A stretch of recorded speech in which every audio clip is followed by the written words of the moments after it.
Hi everyone, today I want to talk about the star seller because Etsy has finally done something that might actually make it worth having. And even though customers see it, they might not know what it means. Some customers do know what it means, so they might use that as a criteria to buy.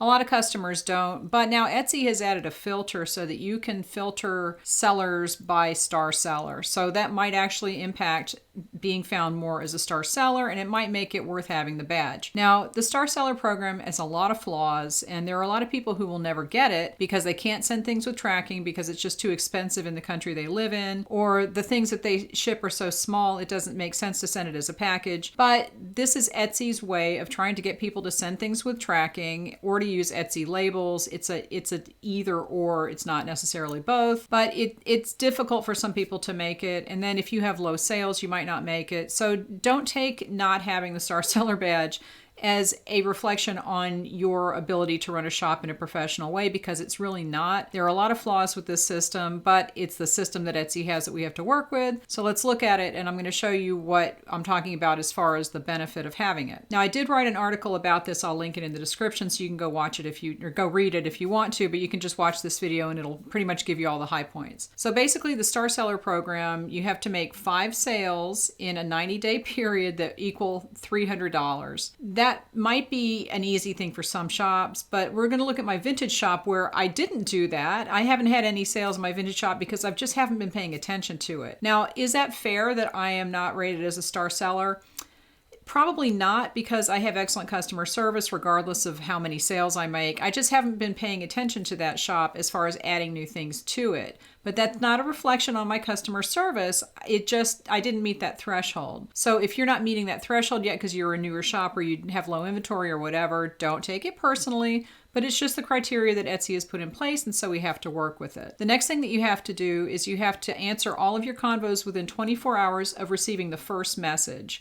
Now, there's a question about whether that includes messages that come with the order, like in the note to seller. I have not seen that be part of that criteria. I only see Etsy counting the ones that come through convos. But I have heard of some sellers say that they have been marked down because of messages that came through on an order, not through the convo system. So if you do see that your response rate has dropped, you can click on a little link to show the CSV file where every message is rated. And if you do see something like that, you can contact Etsy to counter it or just ask for them to change that. Whether they will or not is up, who knows, but it's worth trying if you're really concerned about having the star seller. Then you have to have at least a 4.8 star rating out of a total, possible of 5. And this is for 90 days prior to when they award the star seller. So at the beginning of each month, they will award the star seller badge. It's not a prize, okay? It's not something that you need to get super excited about, but it does affect your shop now because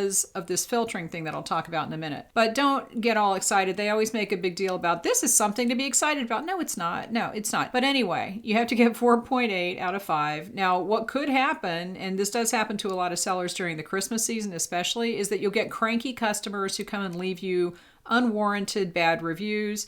And that'll throw everything off for you, and you'll drop you below the 4.8, and then you have to make that up, and it takes time. So if you drop below that, they will not give you the star seller badge. But again, don't take it personally, because sometimes things are out of your control. Now, if you get consistent low reviews all the time, you need to look at your reviews to see why. Because if you're getting the same feedback over and over and over from different customers, then that might be something that you need to address, and that's a different situation. But if you get just a bunch of cranky people in one time of the year, usually the holiday time, that's pretty normal. And sometimes it does throw your star seller badge off and you won't get it for a month, but you can usually make it up for the next month. The next thing they look at is on-time shipping and tracking. If you send all of your orders within the time period that you say your processing time, and you send them on time, and you send them with tracking or with an Etsy shipping label, then Etsy counts that as a positive for this rating. They will look at the percentages of things that are shipped late and the things that are shipped without tracking, and that can count against you in this one little section. Now, the problem with this, like I said, is some sellers live in countries where track shipping is very expensive and they can't use Etsy shipping labels for some reason, but whatever. But if you use an Etsy shipping label, then you should be covered for it. If it says that you're not, you can go to the star seller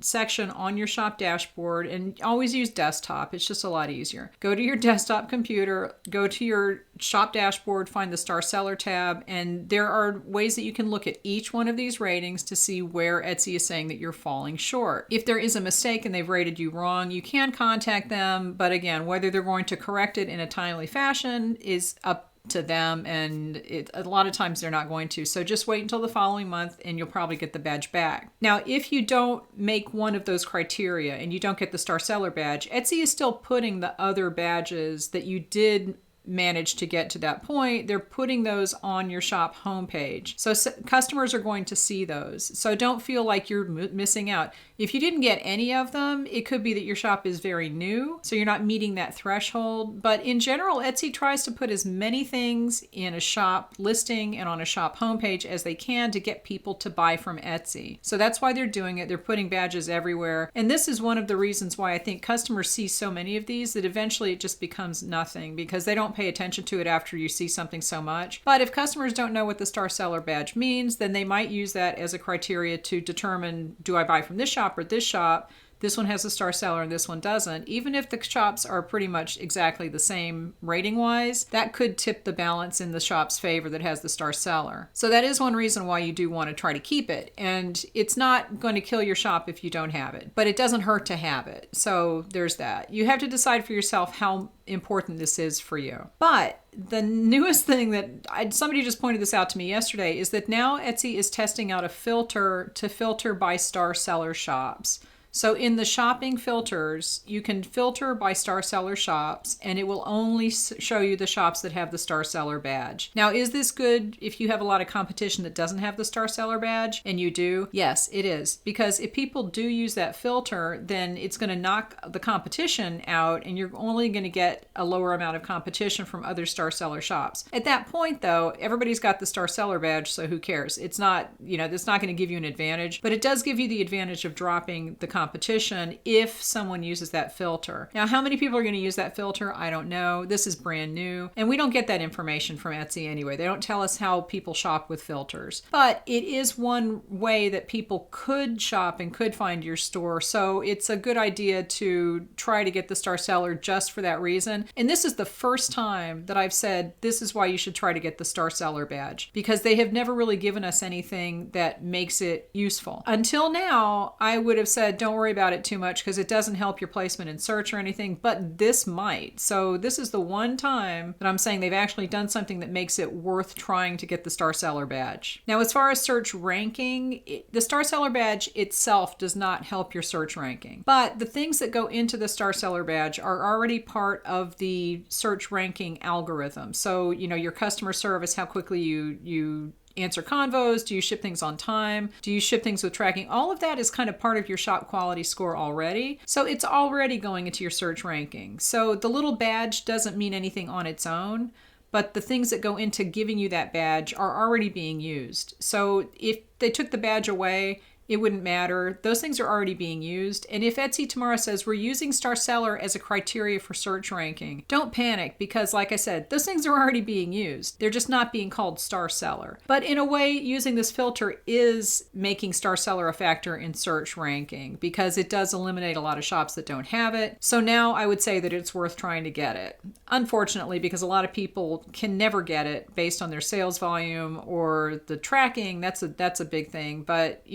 it's worth trying to figure out how to get it if it does turn out that people are using that filter a lot. And that's something that we'll never really know. We will never really know how many people filter by star seller because that's not something that we have access to on the stats side. So think about this for your own shop and look around in your category. If everybody has the star seller, then it really doesn't mean anything because it's not going to drop the competition that much. If nobody has the star seller and you do, then you might have an advantage. So just think about it that way. Be rational. Don't be emotional about this because you really have to be rational about it to see if it really has an advantage for you or if in your category it's not really a big deal. Leave me any questions and I will talk to you later.